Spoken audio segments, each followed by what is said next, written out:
Questions for Coach Dunphy? Coach, what was the thought process tonight behind starting Jake O'Brien? Raleigh is hurt.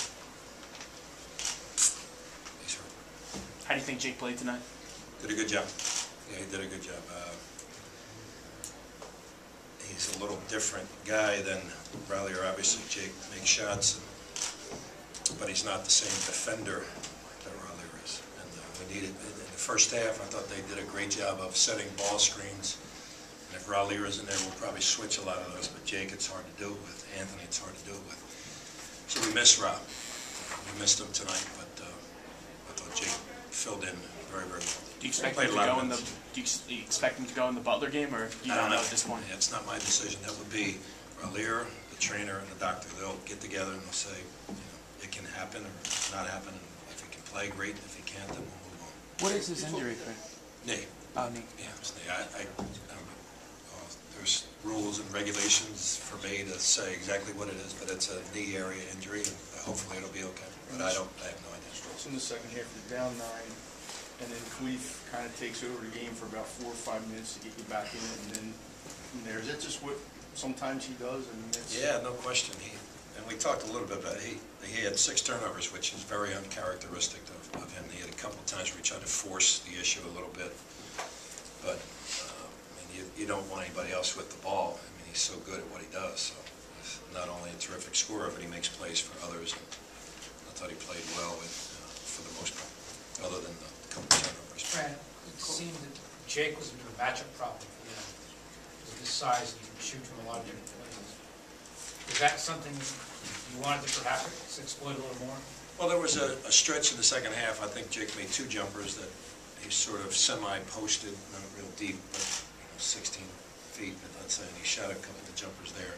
Yeah, I mean, it'd be nice to exploit that if that's going to be available to us. But I thought Jake read the defense well and then got himself in a position where he could shoot that little fadeaway jump shot that he has. Not really a fadeaway, not a Wilt Chamberlain kind, but he can step back a little bit. I know you've coached against Jerome a couple of times before, but as he gets more accustomed to running his own program, does it ever feel like you're coaching against your offense? I think they run their offense way better than we do. I think this is the 4th year in a row now that they have played better than we did, and we just found a way to get more points. But I'm very proud of him, very proud of the Penn program. And the kid Nelson Henry is absolutely a load down there. He's going to make some noise over the next couple of years at Penn. Really difficult to guard. I thought Miles was terrific tonight. He made some big, big shots. So I like their team. I like where they're going. And I have every confidence that Penn's in great shape at this point. How frustrated are you right now with, it seems like your team can play well at stretches and then for other stretches as well? Yeah, I think there's a stretch pretty much every team goes through, and maybe it's ours. What's happening now is we're inconsistent. We're not playing great basketball at this point. And but there is a little bit of ray of hope that I thought I saw tonight, that we ran our offense a little bit better. Thought Anthony was struggling in some parts, and then all of a sudden he got it late in the game. I thought he was very good offensively on a couple of plays, and very good rebounding the ball. But he can play better. I think we all can play better. I thought Scooty, there might be a corner being turned with Scooty as well, and that's a critical thing for us as well. Talk about the play of Anthony late. Yeah, I just mentioned it. I thought stretches he was not very good, and there were other stretches that he was great. I think he's a microcosm of who we are at this point, and we need obviously everybody to really be on the same page as we go throughout our last 13 games, 12 of them league, and it'll be an absolute battle each and every night. Coach, could you talk about what difference you saw in Khalif from the first half to the second half? Well, I think he was more focused, more committed. He probably got a little frustrated. He made some passes that weren't being finished by his teammates, so I think that frustrated him. But he's getting better. He's understanding, being a little bit more mature and being a better teammate sometimes. He can get himself down, but he doesn't get himself down nearly as much as he used to. I think he's rebounding a little bit. And I think he just decided he was going to play great in the second half. And other than the turnovers, he did a great job.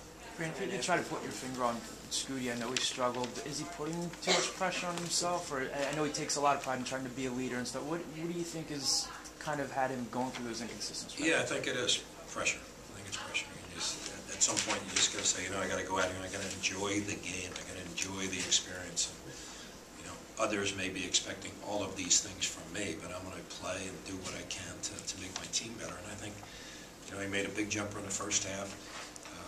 The 2 foul shots late, that was critical. Not only for us to put some space between us and them, but also for his own psyche. I thought that was critical. So I was very proud of him. And I thought he did a pretty good job rebounding that one follow-up that we needed badly. And, so I think, again, I think he, when I mentioned before, I think there's this ray of hope that I have that we're getting it back. It's hard to explain. I can't really give it to you in where it happens, but you get this feeling that it's coming back a little bit, and I think it's coming back for Scooty. Do you sense a sense of urgency? I know it's late January, and there's still a lot of conference ball to play and all that, but you're at a point now where Phil talked about it the other night, you only have 13, 14 games left. I mean, if you're going to make your statement, it has to kind of be now, right?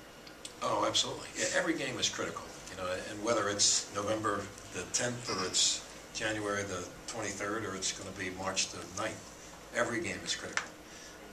There's a statement to be made, and when those people get in the room to select for an NCAA bid, you'd like to be there, but we can't even think about any of those things. We've got to be thinking about Butler on Saturday and how good and how tough they will be at Butler. What would you take away from this game as you prepare for Butler? Yeah, again, just finding a way. We found a way. I thought, again, Penn played better than we did, but we somehow got ourselves together, made big shots at the right time. And again, Khalif threw a 3 in there that had no business going in, but it did. So it's 2 games in a row. But hopefully he can get more of those up as well. Fran, after Khalif's run in the second half, TJ hits 2 really big threes. The one ties the game at 61-61. Can you just talk about how crucial they were? Somebody else stepping up as opposed to just Khalif? Yeah, I think you're making the statement that I then would make. It is critical. I thought TJ was great. And I had yelled at Rod Lear the other day, too, after we watched some film, and I said, you're not shooting shots that are there, and I don't really care if they go in or not. You need to shoot shots, and you need to have some confidence in yourself. And I get as angry with our guys for not shooting a shot that is there than for shooting a bad shot that is absolutely guardable. But it's the way college basketball is, and you need everybody out there. And I thought TJ was instrumental in pulling us ahead in that second half. Penn shot 40% from 3 in the first half, only 25% in the second half. Was that anything you guys did to lock down defensively in the second half, or is this just a case of them not hitting shots? Yeah, at the one time, I think, I can't remember exactly the process, but I thought TJ put us up. And he put us up 1, and then we left Lucas Perry alone, and he made one to put them back up 2. We can't do that. I mean, Lucas Perry had demonstrated in the first half that we could not leave him even a little bit alone, and we left him. And one of our guys said, well, I had to help Jake. You don't have to help Jake. Jake's down there, and we'll figure that out, but we can't be leaving their best jump shooter alone at the top of the key, and he buried it. So I'd like to think that we paid attention to details a little bit more, but they just missed a couple of other shots. I thought Cartwright had a big 3 in the second half, too. Coach, you talked about Khalif sometimes showing frustrations with some of his teammates. Is that something you addressed mid-game or at halftime? Because it seemed there were points in the second half where he really turned the corner there and was willing the guys to make a stop on defense and kind of taking a more assertive role in leadership. Yeah, I mean, you could talk to him, practice, games, after games. You talk about being a great teammate all the time, and everybody's not going to make great plays, including Khalif, by the way.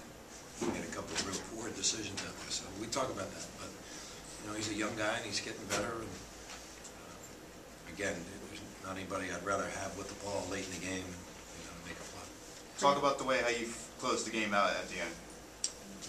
Yeah, we made some shots. We shot fouls. I thought Anthony had a couple of big foul shots in there as well. And I thought we defended okay at the end. We stopped their initial thrust.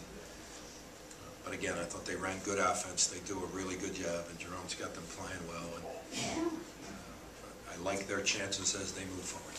Fran, who is your best defender right now? I know you guys have been up and down, but and I know you switch a lot, so it's not always like I'm just going to put this guy in. So, but who is playing your best? I would say TJ probably is. You know, and there was a stretch early in the second half where Will had a chance to overplay Cartwright at half court, and Cartwright eventually got the ball. There was no need for him to get it, and he drove it to the rim, and we fouled him. And so those are things that TJ, as he's watching from the sideline, says, you know, when I get in there, I'm not going to let him catch the ball. So do we say to TJ, yeah, we're not going to let Cartwright get it, let somebody else run their offense? Yeah, we do, but he's smart enough to figure that out before anybody has to say it. Frank, get back to Butler a little bit. They've already played the South, played St. Joe's, and they've been on national TV, won all kinds of games. What are your thoughts? Well, I think Brad Stevens is one of the fine coaches in the country, and they have a terrific basketball program. It's going to be a tremendous challenge for us. We will be excited to go out there just because of the atmosphere, the opportunity to play a quality program like that. So it's a tremendous challenge for us, but hopefully we can step up at it. You know, the word I heard was that the kid Clark will play. I don't know that he played tonight against LaSalle, but he's apparently going to play on Saturday. But again, that's part of the challenge. You know? They'll be a little bit different than they were over the last couple of games. I've seen Clark enough to know how good a player he is. Anything else? Thanks.